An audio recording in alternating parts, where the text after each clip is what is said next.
se husitská výprava vydala na cestu. Opustila Plzeň, město Slunce, a vydala se od nábora města Spasení.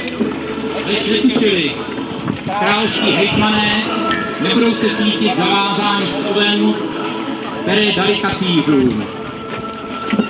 Kdo ví, jestli o tom Václav Zubé věděl, nebo jestli se to stalo z jejich zády, rozhodující je však to, že husité proti dohodě na cestě za sebou posvítili nepřítele.